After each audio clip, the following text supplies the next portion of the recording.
4500, 4000, 4000. Il est 14 heures. Les portes des salles de Drouot, épaisses et lourdes, s'ouvrent. Les enchères commencent. Non, ne levez pas la main. Mais si, allez-y. Laissez-vous entraîner dans ce monde singulier où les œuvres d'art passent de main en main sous les coups des marteaux. Vous l'entendez ? Voyage dans le temps et dans l'art. Je suis Adélaïde et je vous emmène dans l'univers feutré des enchères.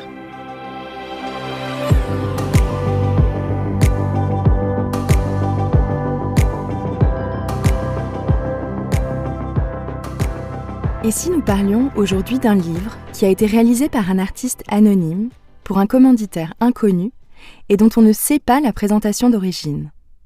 Ça a l'air intéressant, n'est-ce pas ? Eh bien, cet ouvrage plein de mystères a été vendu à Drouot 600 000 €, soit 750 000 € avec les frais, le 5 juin 2020 par la maison Binoche et Giquelot. Ah, là tout de suite, ça titille l'oreille. J'adjuge. 600 000. 100 000. Le sujet du mois est un petit livre destiné à se glisser dans la poche d'un gentilhomme, soucieux de lire ses prières au rythme des monastères.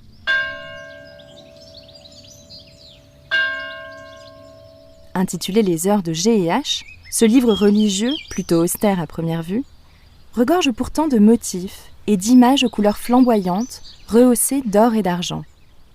Les textes, en français et en latin, sont bordés de motifs végétaux dans lesquels se cachent des papillons, des libellules, des oiseaux, des renards, ou des animaux fantastiques comme des licornes ou des dragons.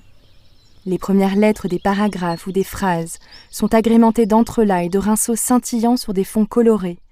Les images qui illustrent les prières occupent parfois des pages entières, isolées ou en diptyque, ou bien elles apparaissent comme des fenêtres parmi les mots. Ce manuscrit est un véritable chef-d'œuvre de l'art du Berry du tout début du XVIe siècle. Il est passionnant parce qu'il se situe dans la lignée des grands manuscrits du siècle précédent. Le XVe siècle incarne l'âge d'or de l'enluminure en France, tout en réunissant de nombreuses innovations propres à son auteur, surnommé le maître de Spencer VI. Ariane Adeline, l'expert pour la vente de ce manuscrit, nous explique le nom qui a été donné à cet artiste à l'identité méconnue. Les artistes au Moyen-Âge, on est très peu renseignés sur leur identité réelle. En général, on nomme les artistes en fonction des commandes qu'ils ont pu faire. Dans le cas du maître de Spencer VI, est conservé à la New York Public Library à New York, au sein de la Spencer Collection, qui est une collection très prestigieuse de la New York Public Library, un manuscrit qui porte la cote 6, Spencer VI, qui est un manuscrit, un livre d'heures, que j'aime appeler sister manuscript, c'est-à-dire un manuscrit quasiment sœur de celui-ci, seulement qui est moins illustré et qui contient beaucoup moins d'éléments d'identification. On ne sait pas pour qui les heures de Spencer VI ont été peintes. Ce qui fait que cet artiste, pour l'instant, est connu de manière mystérieuse sous le nom de la cote la plus célèbre. Sur les 40 manuscrits enluminés connus pour cet artiste, 20 sont des livres d'heures, parmi lesquels figure notre ouvrage. Un livre d'heures, c'est un livre de dévotion privé, utilisé par les fidèles, désireux de calquer leurs prières sur celles des moines. Tout moine se devait de prier 8 fois par jour. Vous connaissez tous sonner les matines. Sonner les matines, c'est la prière du matin, la première prière du matin que les moines se doivent de prier. Ensuite viennent laude, ensuite prime, tierce, sexte, nonne, vêpres et complis. Donc vous priez 8 fois par jour. Peut-être même plus, mais en général, vous priez 8 fois par jour. Un laïc cherchait finalement à imiter cette vie monastique.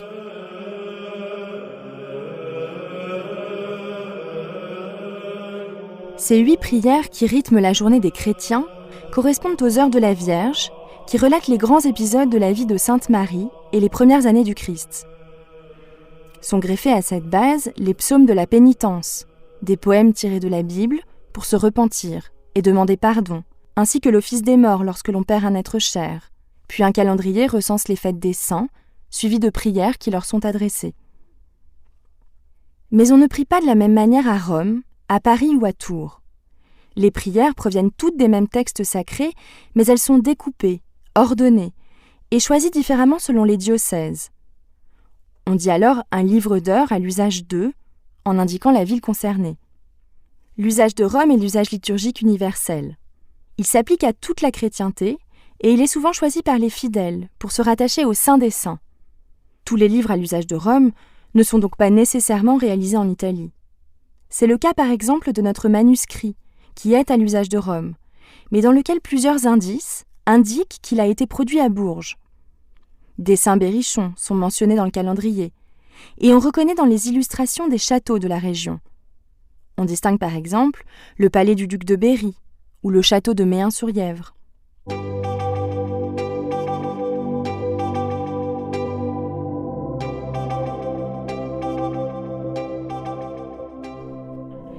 Il faut avoir en tête que le livre d'heures est le livre emblématique du Moyen-Âge.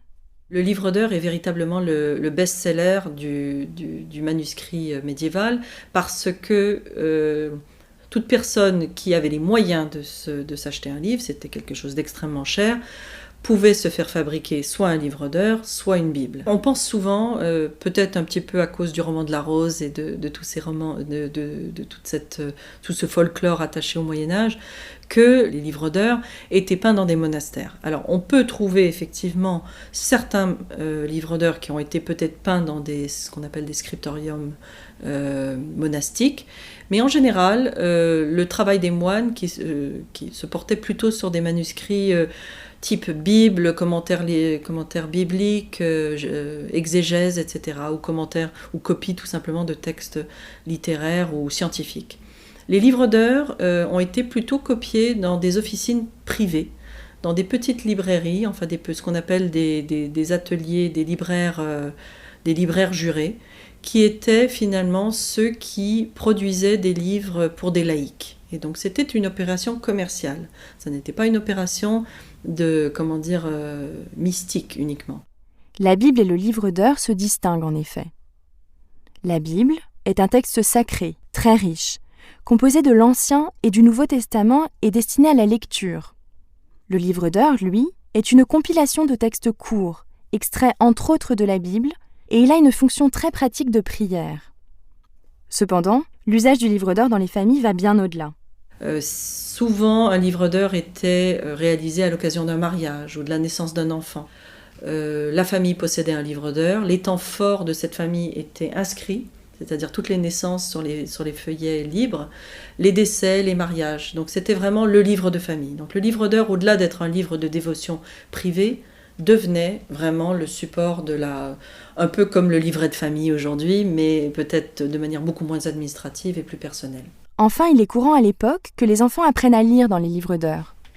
Reste avec nous, Seigneur Jésus, toi, le convive d'Emmaüs, au long des veilles de la nuit, ressuscité, tu nous conduis. Prenant le pain, tu l'as rompu, alors nos yeux t'ont reconnu. Flambée furtive où notre cœur a pressenti le vrai bonheur. Les heures de G&H qui ont été vendues à Drouot sont réalisées par le maître de Spencer VI dans les années 1500 à Bourges. Un siècle particulièrement important dans l'histoire de l'enluminure vient de s'écouler, le XVe siècle, véritable âge d'or de cette pratique ornementale dont le Berry est le décor. Attardons-nous quelques minutes sur ce siècle, le XVe, qui marque un tournant majeur dans l'art de l'enluminure, et donc dans la peinture en général, puisque les livres contenaient la majorité des peintures de l'époque.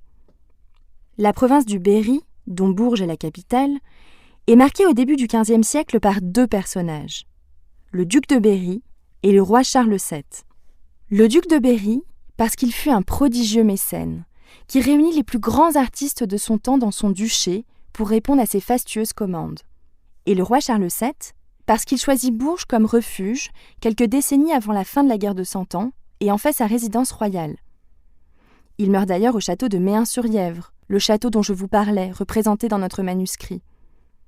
Son successeur, Louis XI, naît à Bourges et y crée une université, ce qui aura un impact certain sur la vie intellectuelle de la région. Marie-Pierre Dion, conservateur général des bibliothèques du musée Condé à Chantilly, nous explique. Bourges est une ville d'environ 15 000 habitants, à l'intérieur de laquelle il y a quand même des officiers royaux, des officiers ducaux, avec une bourgeoisie d'office et une bourgeoisie marchande importante. Donc ce sont des gens qui ont à cœur d'acheter des livres, d'avoir des livres à la fois pour leur culture, mais aussi pour le prestige social. Donc ça explique que le commerce du livre et le commerce de l'art en général ait été important. Le XVe siècle commence dans une période de conflit, puisque nous sommes en pleine guerre de 100 ans. Mais plus on avance dans le siècle, plus la situation politique se calme. Les affaires reprennent progressivement, et c'est alors que débute une période propice au développement de l'art. Au sein de l'art, c'est une période de production importante d'enluminure sous l'effet de la mode des livres d'heures. Religiosité nouvelle, souhait d'un rapport plus individuel et privé à la religion, à la prière. Donc on a besoin de livres et c'est donc la grande époque des livres d'heures. Le chef-d'œuvre de cette période si importante dans l'histoire de l'enluminure s'intitule « Les très riches heures du duc de Berry ». Il est commandé au frère Limbourg par le duc de Berry, qui désire posséder le plus beau livre d'heures jamais réalisé. Ce manuscrit a une influence majeure sur les enlumineurs postérieurs, dont le maître de Spencer VI, qui débute sa carrière lorsque le manuscrit est abouti. Les frères Limbourg réalisent pour cet ouvrage des enluminures prodigieuses, que je vous invite à aller admirer au château de Chantilly. Vous serez certainement touché par la finesse des traits, par l'éclat des couleurs subtilement parsemées d'or, ainsi que par l'expressivité des visages et des gestes des personnages. Libérés des contraintes matérielles et commerciales, les trois frères, pour cette commande, laissent libre cours à leur talent et réalisent de nombreuses innovations esthétiques. C'est par exemple le manuscrit dans lequel, pour la première fois, le calendrier du livre d'heures est illustré avec des peintures à pleine page. C'est l'un des manuscrits où apparaît pour la première fois une véritable sensibilité au climat, à la lumière. C'est le manuscrit dans lequel apparaît pour la première fois un paysage enneigé, des clairs-obscurs. Donc il y a tout un ensemble d'innovations qui ont bien entendu frappé les peintres de l'entourage immédiat des frères Limbourg et ensuite les peintres qui ont eu la chance de voir le manuscrit et qui s'en sont inspirés. Un autre charme au mystère du manuscrit, c'est qu'il n'a jamais été terminé. Donc quand les frères Limbourg et le duc de Berry sont morts en 1416, sans doute sous l'effet d'une épidémie de peste, le manuscrit était inachevé. Il n'était pas relié et ces feuillets ont été transmis de possesseur en possesseur, de mécène en mécène qui ont eu à cœur de terminer le livre en le confiant à d'autres peintres. C'est ainsi que plus de 60 ans après la mort des frères Limbourg, Jean Colombe, un très grand enlumineur de son époque, termine le manuscrit. Alors Jean Colombe, c'est plutôt la fin du XVe siècle, donc la notion de perspective a évolué, les paysages sont représentés de manière beaucoup plus en profondeur qu'au temps des frères Limbourg, et ces peintures représentent un autre stade des livres d'heures du XVe siècle, caractérisés notamment par des encadrements architecturaux très travaillés, qui rappellent aux fidèles le décor de leurs églises et qui leur permettent peut-être de se concentrer davantage sur l'aspect religieux des choses. Rappelons que les très riches heures du duc de Berry ont été produites et conservées à Bourges. Elles sont achevées à la toute fin du XVe siècle, alors que le maître de Spencer VI commence sa carrière d'enlumineur dans la ville. L'artiste a certainement dû voir le manuscrit, et il devait connaître le travail des frères Limbourg et l'atelier de Jean Colombe, car on retrouve dans ses œuvres de nombreuses influences de ces artistes. Comme dans les très riches heures, le calendrier des heures de G&H est orné de peintures à pleine page, qui racontent la vie des nobles et des bourgeois, à travers des scènes de genre, et dans lesquelles sont représentés de somptueux châteaux locaux. Prenons par exemple le mois de novembre, du calendrier de notre ouvrage. Comme tous les autres mois de l'année, le feuillet de gauche est entièrement occupé par une scène peinte dans un cadre architecturé, représentant une activité propre à la période de l'année. En novembre, c'est la chasse aux faucons. On y voit, dans un paysage marécageux, 2 hommes à cheval qui lèvent la tête vers le ciel, observant les faucons en plein vol en train de chasser pour eux les oiseaux. Au premier plan, un homme se tient accroupi et s'apprête à ramasser un gibier maintenu par un rapace. Comme lui, d'autres hommes ainsi que des chiens dispersés dans le marais attendent la chute des volatiles. au loin, un magnifique et imposant château médiéval se détache du ciel et des collines peintes dans un camailleux de bleu vaporeux. Comme les frères Limbourg et Jean Colombe avant lui, le maître de Spenser VI représente avec minutie la végétation, les costumes des personnages et les architectures. La profondeur qu'il donne à ces paysages fait de ces peintures de véritables fenêtres sur la vie au XVIe siècle. La page qui fait face à cette grande miniature est découpée en 3 parties, par une structure imitant d'épaisses branches de bois. Le calendrier des saints du mois surmonte une illustration du signe zodiacal, le Sagittaire pour le mois de novembre, avec 2 centaures qui semblent se poursuivre dans une forêt d'hiver. Sur le côté s'entremêlent des rinceaux, des fleurs et des fruits, sur lesquels se sont posés quelques oiseaux. L'un d'eux tient dans son bec un écusson, dans lequel sont inscrites les initiales G et H, dont nous parlerons un petit peu plus loin. Autre influence des très riches œuvres sur le maître de Spenser VI, les portraits en 3/4 de Jean Colombe. Cet artiste affectionne particulièrement le dramatic close-up, c'est-à-dire des personnages qui sont dépeints de 3/4 en buste. Ce qui est très intéressant, c'est que ça permet à cet artiste des détails merveilleux. Donc là, vous voyez effectivement l'enfant qui tient un oiseau à la main. Le détail est poussé très très loin. En général, les peintures dans les manuscrits, les yeux sont représentés par des petits traits noirs. On voit les yeux bleus de la Vierge, ce qui est extrêmement rare. En général, on ne voit pas, les personnages ne sont pas aussi personnalisés. On a ici un superbe exemple d'un artiste qui regarde ce qu'on faisait 100 ans avant, ce qui plaisait 100 ans avant, qu'il ajuste avec sa patte, si je puis dire, avec sa manière de faire. Ça n'est absolument pas une volonté de reproduire, les mêmes personnages que les frères Limbourg, mais c'est effectivement tout à fait le même esprit. Il cherche, à se situer dans la lignée de ces magnifiques manuscrits peints pour le duc de Berry.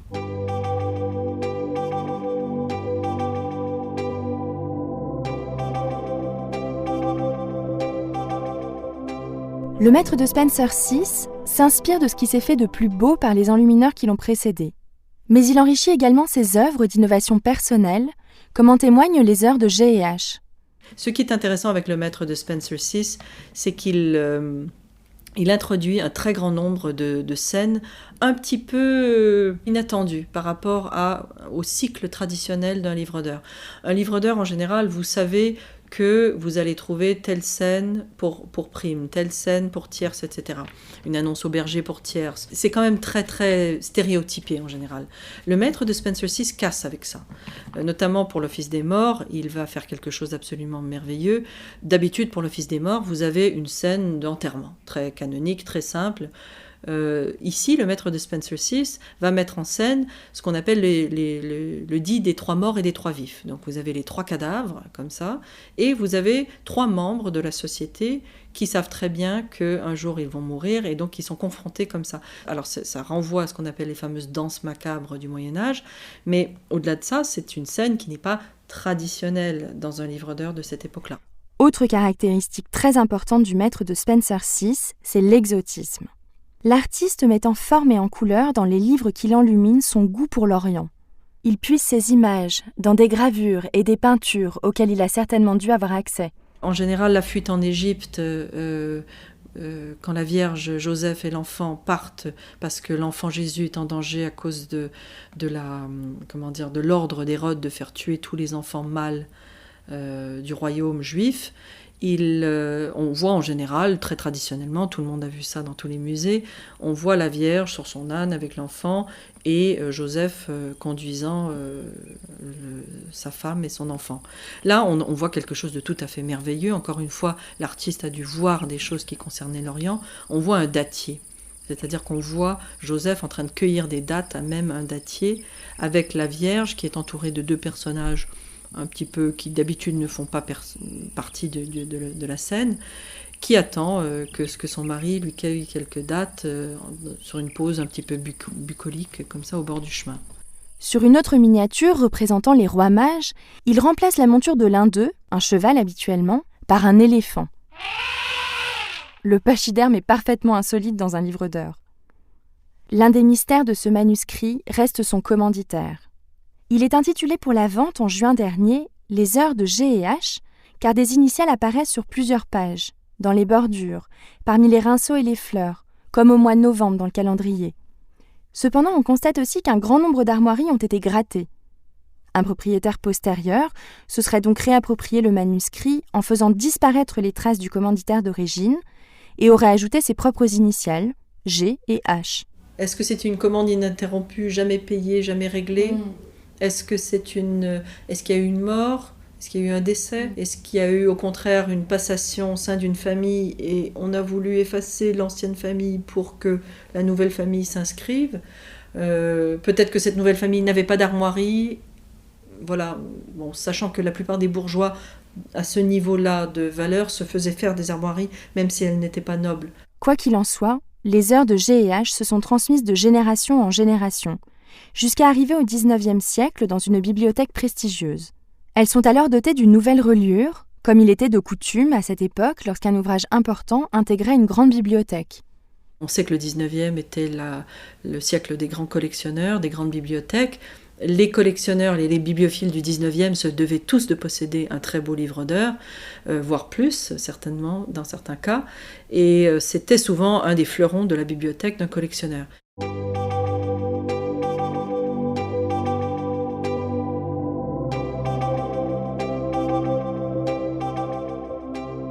Si le XIXe est le siècle des grandes bibliothèques, la France est le pays de la bibliophilie et de son marché. La maison Binoche et Giquelot est l'une des plus importantes maisons de vente parisiennes en matière de livres. J'ai rencontré maître Alexandre Giquelot, qui dispersait la collection Beauvillain, dans laquelle étaient incluses les heures de G&H. Le marché du livre est un marché très important pour Drouot et pour le marché français. Paris a toujours été, depuis le début du marché de l'art pratiquement, c'est-à-dire depuis le XVIIIe, dans l'approche moderne que nous avons de ce marché, Paris a toujours été le centre de ce marché. Vous avez encore énormément d'ouvrages conservés en France, des bibliothèques très importantes, qui au fur et à mesure sont découvertes, mises en vente, et puis reconstituent des collections qui à nouveau se sont mises en vente. C'est le cycle naturel des ventes publiques. Bien évidemment, quand les ouvrages sont préemptés, là le cycle s'interrompt. Mais je vous rassure, les bibliothèques françaises sont encore bien garnies. Et les bibliothèques internationales également, mais la France est traditionnellement un pays extrêmement bibliophile. À Drouot, près de 60 ventes spécialisées dans les livres et les manuscrits ont été organisées en 2019, sans compter les très nombreuses sections de vente classiques dans lesquelles sont également présentés des livres. C'est un marché très peu spéculatif, c'est un marché d'amateurs, de vrais passionnés, et donc un marché très stable et très solide. Mais c'est un marché qui est extrêmement limité en nombre d'acteurs. La bibliophilie a toujours été un milieu de personnes érudies, donc qui ont eu le temps d'emmagasiner un grand nombre de connaissances, donc de personnes plus ou moins âgées. Il y a quand même aujourd'hui des amateurs de 40-50 ans qui sont très très très dynamiques et très importants aujourd'hui, mais vous n'avez pas d'amateurs de 20 ou 30 ans. Ça, c'est évident. Pas d'inquiétude, rien à voir avec notre génération. Que ce soit au XIXe siècle ou aujourd'hui, devenir bibliophile ne se fait pas en un jour. La bibliophilie, ce sont des objets d'art, et ce ne sont pas des instruments de culture. Comme vous le savez, aucun bibliophile ne lit ces ouvrages, puisque ça les soumettrait à des manipulations qui sont dangereuses. Il y a une grande différence entre le livre de poche et un incunable ou un ouvrage très important pour sa reliure, pour son édition originale, pour sa rareté, pour la façon dont il a été annoté par un auteur, par son envoi. Le livre d'heures de G&H est l'exemple parfait de l'œuvre bibliophilique. Un chef-d'œuvre d'enluminure du maître de Spencer VI, redécouvert après des siècles de conservation scrupuleuse, un concentré de mystères parsemé d'indices qui dévoileront certainement, après des recherches approfondies, l'identité du riche commanditaire et son histoire.